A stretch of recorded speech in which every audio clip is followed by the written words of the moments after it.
Hey guys, welcome back to Vertical Momentum. I'm your host, Richard Kaufman, also known as the Comeback Coach.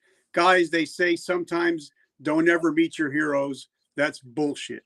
I've met one of my heroes and I consider somebody a mentor of mine. He's an author. He's been voted one of the best speakers on the planet, one of the most prolific authors I've ever met.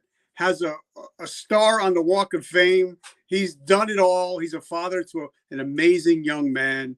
Guys, please welcome to the show my brother, Greg S. Reid. How are you doing, brother? So good. Even I want to be me today. And thanks for having me on. Yeah, I appreciate you doing Colt, my son, and bringing him up at the end, because every single day I'm learning something new about myself through raising kids. And it's been one of the greatest experiences I ever had.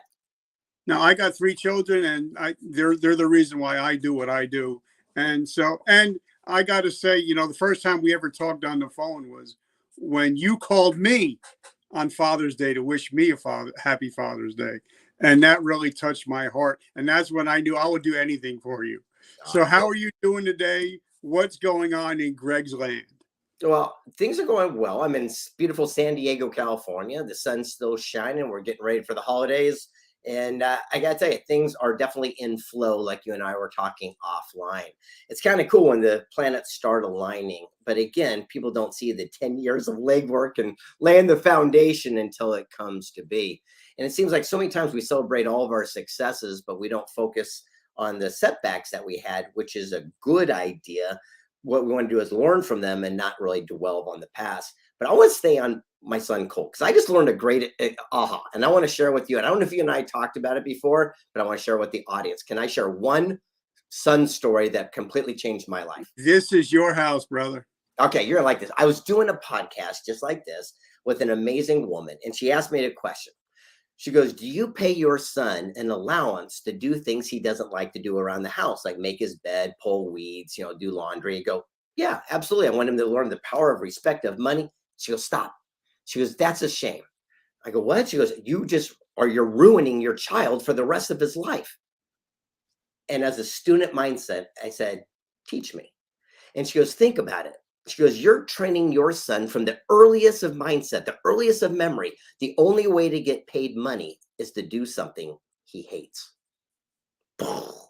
So I sat there and said, you know what? I got a couple million followers on Instagram and social media. I go, you make these really cool TikTok videos and memes. I go, from now on, why don't I pay you your allowance for doing what you excel at? And I go, by the way, for living in this estate, why don't you just make your bed and do the laundry? We'll call it contribution giving back. And it changed the paradigm of the conversation in which we had. So now when he wants something, he never thinks how he can't afford it. He comes up and says, hey, Pop, how many TikTok videos do you need me to make so I can get this new video game? And it just changed everything. So I planted the seed now of his mind to do what he excels at so he can, create a life of sustained abundance. I love that. Like we were talking about earlier, I met you through Miss Sharon Lecter and Mr. Robert Kiyosaki. And that was something that I took away because that was the first money book I ever read. But that changed my whole mindset into not thinking, how can I can't afford it to, how can I afford it? And that was a big mindset shift. So just tell for the audience how somebody doesn't know you, I don't know, but tell us a little bit about you, a little bit, drop it a little bit down and dirty about Greg Reid. Yeah. I don't like to talk about myself. You know how it is.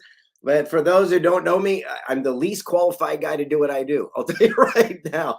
So I've been published in like 140 books, 45 languages. Again, I have a star on the Walk of Fame for writing books, but I'm dyslexic. I can't spell. I can't read very well. So you work your strengths and you hire your weaknesses. Happened to make a really cool feature major film that was actually on the ballot for the Oscars, and now working on some other cool stuff. But that's just that stuff. But let me tell you the story behind that, because it's kind of a good one, because especially the people we're talking to today. A lot of times we sit there and say, like, I don't know how, or I don't get started because I don't have the information. Well, I was doing my event. It's called Secret Knock in San Diego. And I had this gentleman named Frank Shankwitz come up. And Frank started a nonprofit called Make-A-Wish Foundation. It's a nonprofit that grants wishes to terminally ill kids. And I said, Frank, I got to know, what was your wish? And he looked at me like I had two heads. And he goes, what? I go, well, what did you wish for? And he goes, no one asked me. I said, well, I'm going to grant your wish. Anything you want, I'll give it to you. And he says, I just want my story to be told so my grandkids will know he did something special.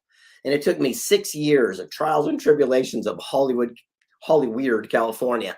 And when it came out, like I said, we actually made the ballot for the Oscars, and we're trending worldwide. You can download, stream it online right now. And the moral is that everyone can be a hero. You don't need to be a millionaire or celebrity to make a positive impact. You can give a pair of socks to a homeless person. You can stop a bully from fighting. And back to the same thing is, how do you get started? So I didn't know how to make a movie. I never did it. So I took out an ad for a screenwriter on a secretive website called Craigslist for $25. The guy who answered the ad wrote the movie, directed it, produced it with me, and we won awards around the world. And the moral of that one is, sometimes, like Les Brown says, you don't have to be great to get started, but you do have to get started to be great. And I love that. Now, as we were talking earlier, the people that watch this show, they're veterans, and they're also entrepreneurs. So we call them vetrepreneurs. And a lot of us, like you said, when I got out of the military, I got hurt. I went blind. You can't see, you can't shoot. So we put you out. And that was the day that I attempted suicide. And I had to find a new mission in life, and I had to find a new purpose. So what do you say? You say you talk on all bases all around the world, and this is something that's dear to your heart. Absolutely, because a lot of times we don't get the training what to do in real life. We go into the service as a young person, and we're basically told what to do, how to think, what. But again, the government spent a lot of money training us.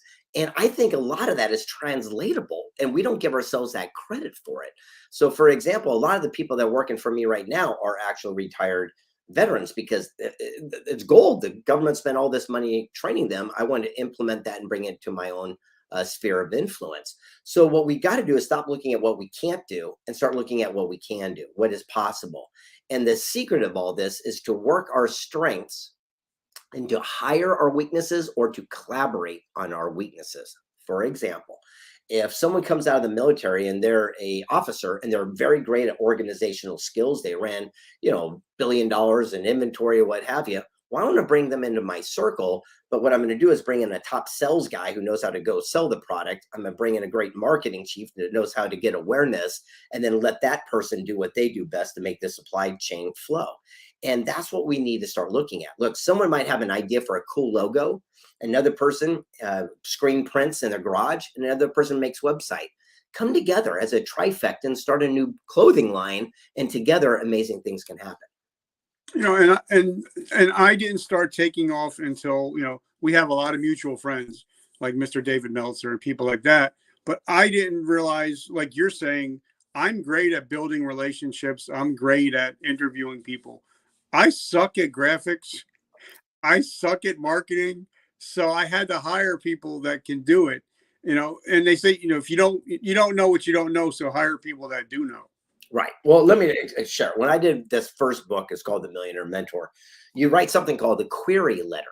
And a query letter says who you are, what's your message, why an expert, who's going to read your book.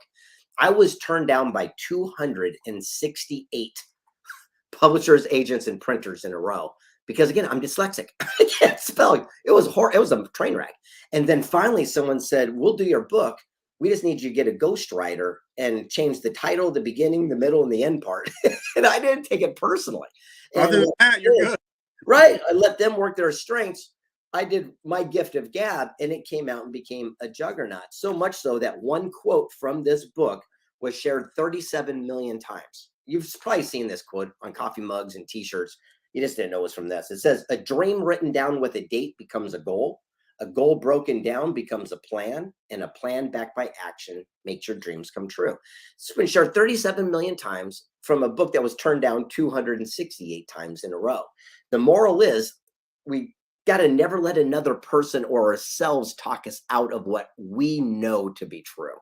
Not what you hope, not what you wish, not you believe, but what you know to be true. And that's, to me, the biggest stumbling block. They say the greatest fear is the fear of failure, the fear of, success. That's a bunch of crap. The greatest fear is the fear of criticism, what other people are thinking. There's a bumper sticker that says, what would you do if you couldn't fail? Throw it away. What would you do the moment you stop worrying about what people thought? And the funny thing is, no one's thinking about us. They're thinking about their own situations. So the best time to take action for that book or that movie or that business or getting married or whatever it is the moment it strikes you to thine own self be true. And I love that. So now when you were coming up, who was that one person that believed in you? Well, I had quite a few of these type of people. So Charlie Tremendous Jones was an amazing motivational speaker, author, and leader, and he opened up the doors of personal development that people could only dream. So that's how Sharon Lechter and I got the opportunity to work with the Napoleon Hill Foundation to write the Think and Grow Rich series as we went forward for the last 15 years. And I've had many of these different people come into our lives, and sometimes you meet for a reason, sometimes a season, sometimes for a lifetime. And I understand that I get out of the way and I don't put too much attachment one way or the other. By the way, that's a big one. Attachment rather than detachment. Detachment means you don't care. Not a good way to live. Non-attachment means, man, you go all in. You give it everything you got, but you're not attached to the outcome. I do 4 or 5 different books a year. Some of them are great success. Some of them don't do very well, but I'm not attached to that. I'm attached to make sure I put the best book out that I can, but then it's up to the audience to decide which one that they, relate to. Now, once I read, because when I bought your book, and the one you and Sharon did together, and I bought the audio, and I listened to the audio and read the book at the same time. So I got everything out of it. Wow. Then I decided, I want to know who Napoleon Hill learned from. I want to know who his mentor was. So I got all of Andrew Carnegie stuff on tape. And I think it was like 25 hours or so I started listening to. But the mind hasn't really changed much since 1905, 1906.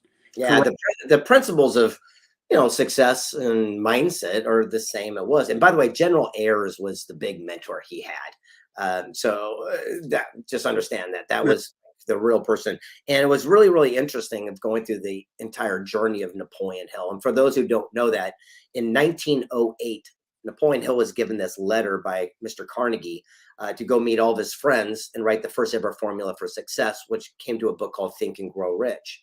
100 years later, in 2008, the Napoleon Hill Foundation Surviving Family gave Sharon Lechter and myself the opportunity to kind of follow in his footsteps of a letter of introduction to meet today's top icons. So we got to sit down with everyone from, the guy who started NASCAR to Remax, from, you name it, all the biggest iconic brands, to find out how they persevere through their challenging times. Okay, so then we're going to go there, because one question I always ask, and I forgot to ask because I'm so excited to have you. What is your definition of resiliency? Well, first there's a dream, then there's a challenge, and then there's success. Most people quit in the challenging times. And I realized that's just part of the minutia to get to the other side. One person did a book, it's called Think and Grow Rich, Stickability, The Power to Persevere. Yep. And a great quote. The guy I interviewed was Marty Cooper. He invented the cell phone. And I said, what does stickability mean to you? Perseverance.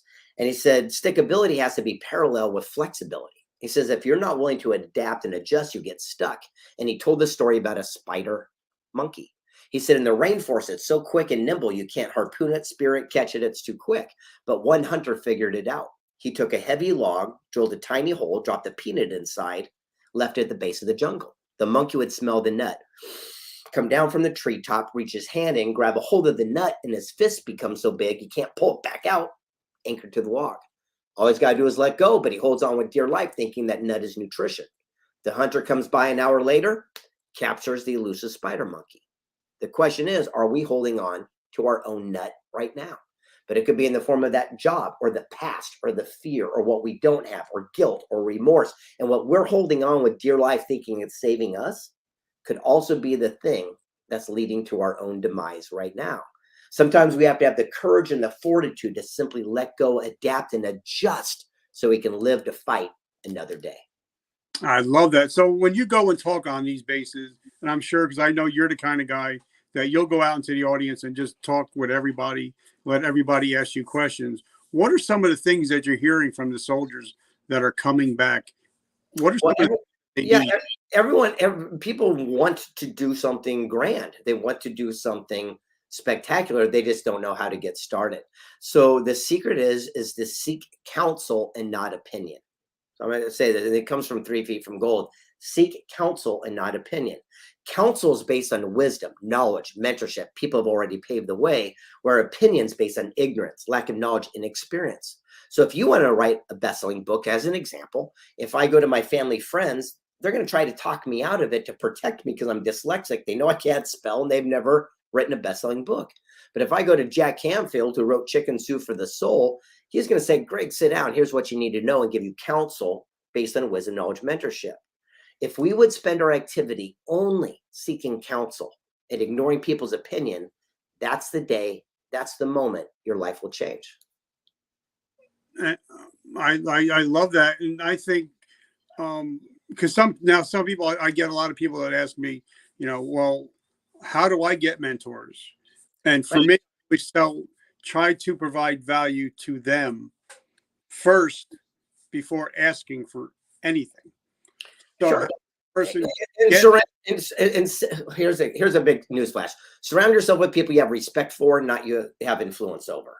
So I'm saying, surround yourself with people you have respect for, not those you have influence over. Number one.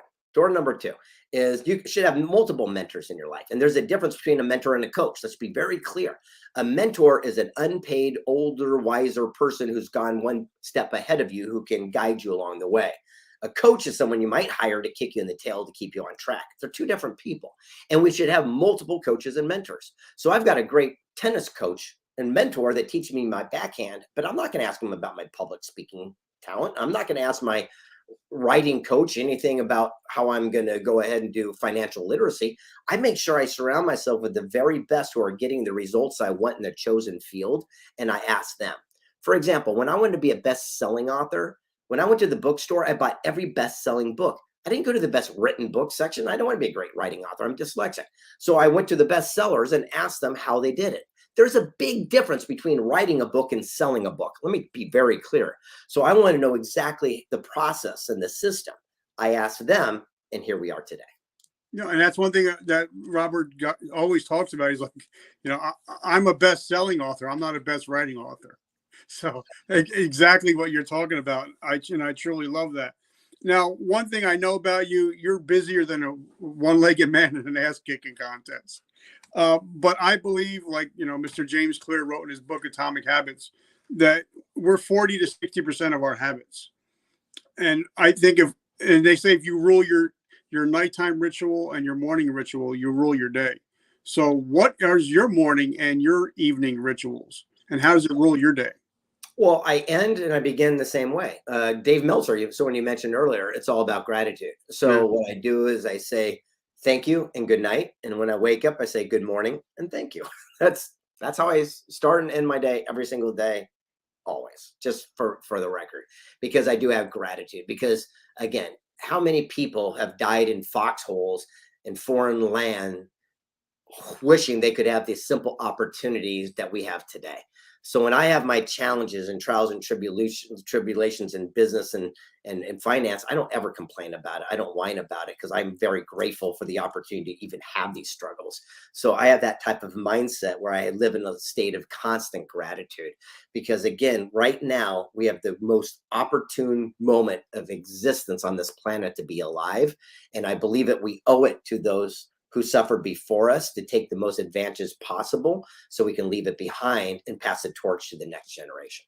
Okay, but now, for me, I'm a big gratitude guy. Before I go to bed, I say 3 things that I'm grateful for. When I wake up, if I'm able to see anything, because I was blind at one time, I say thank you. Everything else is gravy after that. But you have to put in the reps, like Ed Mylett talks about in his new book. So, but you got to put the work in. So what is your work process like? Well, yes. And again, it's all, for me, it's different than the average person. So I'll tell you mine, but it's unfair. So I'll be very clear, is that I work my strengths and I hire my weaknesses. I collaborate with my weaknesses. So I've got 4 books in motion right now. I think 5 maybe. Yet, guess what? I'm not writing them right now. I'm talking to you. I've got amazing ghostwriters and editors that are the world-class best people that I have a conversation with, share with them the vision which I wanted to create, and then they go make that happen. Same thing. I run 6 different corporations. I sit down with one person who's the figurehead, explain exactly what I want done, the vision, and then they go to the people to make sure it comes to life. Yeah, I would go crazy if I was trying to do everything and become a micromanager. The true leadership is to delegate the vision and give them the responsibility and the authority to make things happen. And then you get out of their way. So every single day, even though I'm right now making a major movie, I'm in the middle of casting, I'm making a TV show that we're pitching to the biggest networks, writing 5 books. I got 2 sold out events coming up, not to mention all the different day-to-day business. I can stop and have a conversation with you because I've got amazing people who are the best in their field, making sure that it comes to life. So talk about your live events, because I love your live events. I think they're game changing. There's not just another event. It's a game. Each one is game changing. So talk about your events. Well, I do 2. So one of them is called Prosperity Camp, and that is a knees and knees event in my home in beautiful San Diego, California, in Carlsbad. I've got a really cool place right here. So people sit up I got those staircases that go up like that, Beverly Hillbillies. So people sit along there in the middle, up top, the Abe Lincoln seats. And I bring in my friends and go, look, this is how stuff really works. It is the nuts and bolts, the meat and potatoes. It's exhausting. I'm going to be frank with you. So if someone sits there and says, hey, I want to open a corporation, I don't know how to get started. I bring in the guy who owns Laughlin Associates, the largest corporation filing business in the nation, and says that this is exactly how it happens, and here's the benefits and how it gets done. If you want to get into Bitcoin mining, I bring in someone from Asia with a Bitcoin miner. We hook it up to a computer and show this is exactly what Bitcoin is. Here's how you do it. It is the exact hands-on. If you want to write a best-selling book, here's the top literary people that had $4 billion to show you the inside. It reminds me of that one old TV show when you and I were kids, that magician that would show all the tricks. Yeah. Really done. That was a good show too. Yeah, that was Prosperity Camp. And then Secret Knock, that's fun. I got to tell you, that's a show. That's kind of like a Cirque du Soleil meets a talk show meets a motivational event and networking. And it's known as the greatest event in the world by Forbes magazine that you cannot attend. You have to know someone or be invited, or you have to go to the website, fill out an application. It's the only way to get in. And once you do, we will not tell you where it is, who will be there, nothing. It costs thousands of dollars to attend, and you have to go with blind faith. We just tell you the city, state, date, and that's it. And then what happens is we leak the location right before, so no one will show up, out off the streets. And by doing that, we've had a private Skype with Edward Snowden while he's hiding in Russia, telling his side of the story, not just from CNN. We've had President Vicente Fox show up without Secret Service to tell us how George Bush tried to get him to join the war in Iraq, but how he didn't see it. We've had everyone from Tonino Lamborghini, Mr. Lamborghini flying from Italy. Just Carol Baskin from the Tiger King came in to tell her side, all the way down to top astronauts, physicists, billionaires, millionaires, sports icons, Oscar winners. And they're the most incredible people because they keep it real and say, look, this is the real secret. This is how it works. For example, if you want to get into Hollywood, I'm going to give you the secret right now. A yes right away is a no. A no is a no. And a maybe, let's run it up by people, is all you're looking for.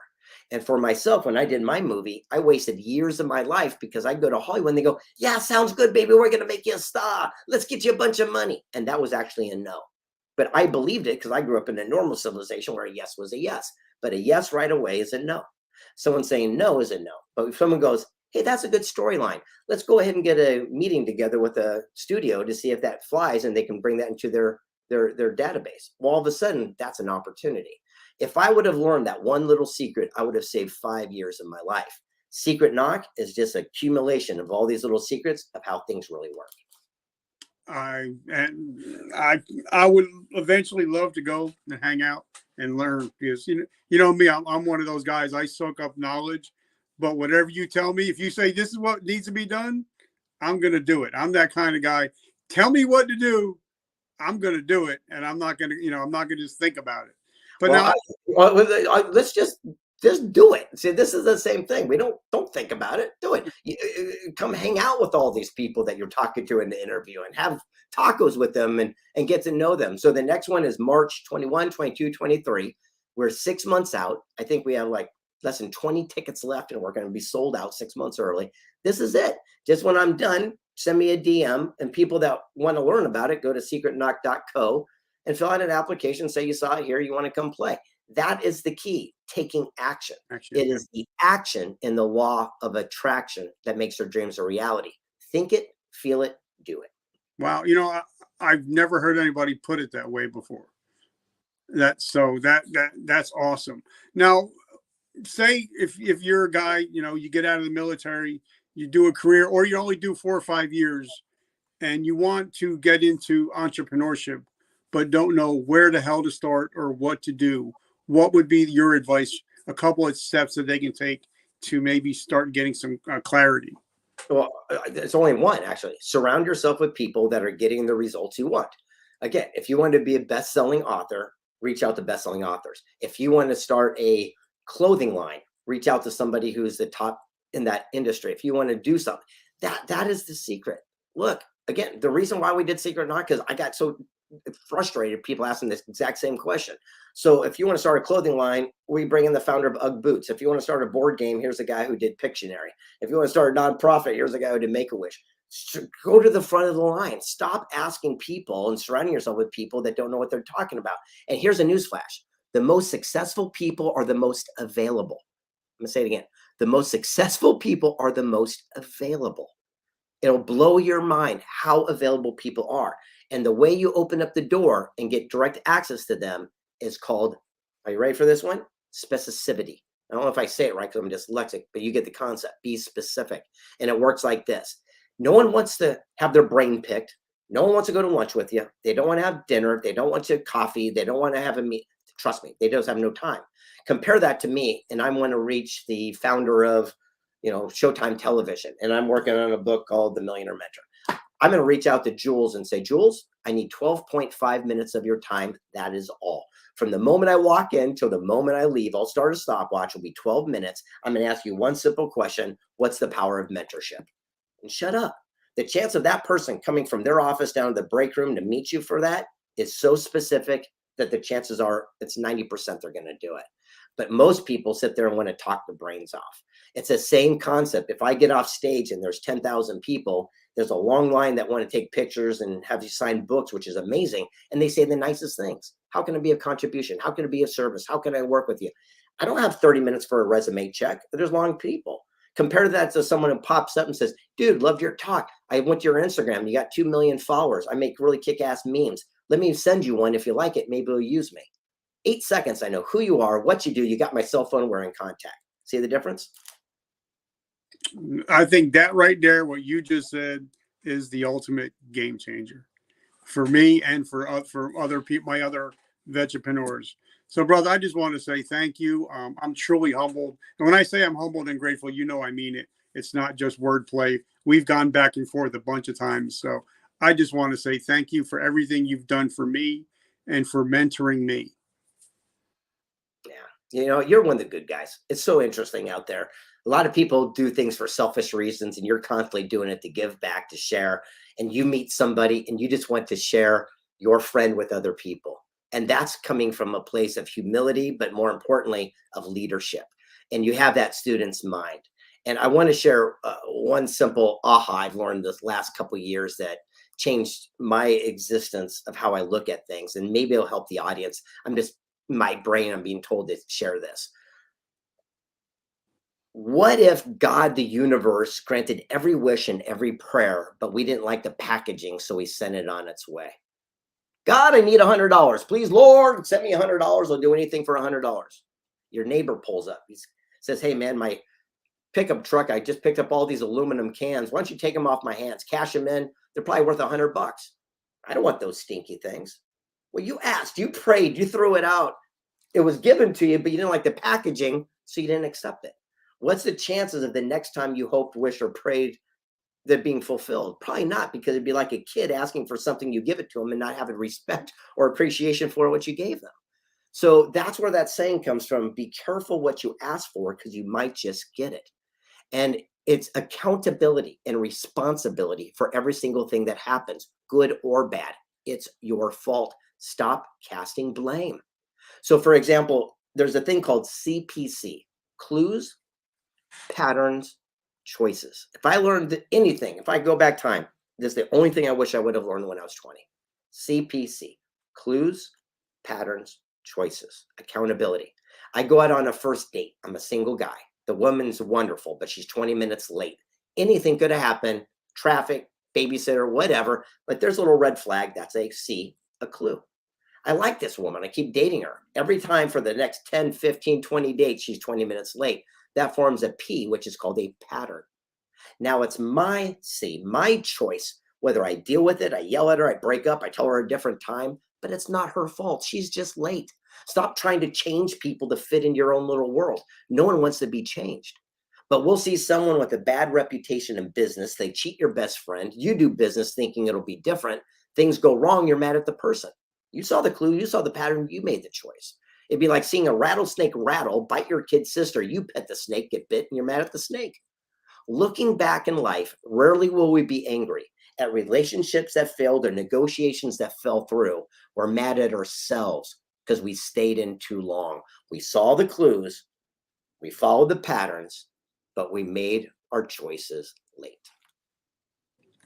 And there you go. And I think a lot of it, even if we do the CPC on our own life, we can figure out, all right, there's the clues where you started screwing up. There's certain patterns that happen, and then the choices we make because of those other things. So, I believe accountability is the top thing, I think, in the world. So, brother, I just want to say thank you. Guys, make sure that you reach out to Greg.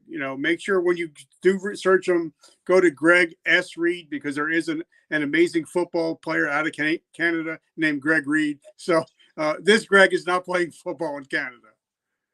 So I just wanted to put that out there. Well, I appreciate that. And again, I want to say thanks for having me on. And what's the best thing is anyone that reach out to me on Instagram, the only thing I ask is I don't want to talk about the weather, what the kids ate for, lunch, but reach out to me and say, hey, I'm working on this business proposal. What would you recommend I read? Or who do you have a contact I might to open up some doors? Or tell me about that secret knock thing.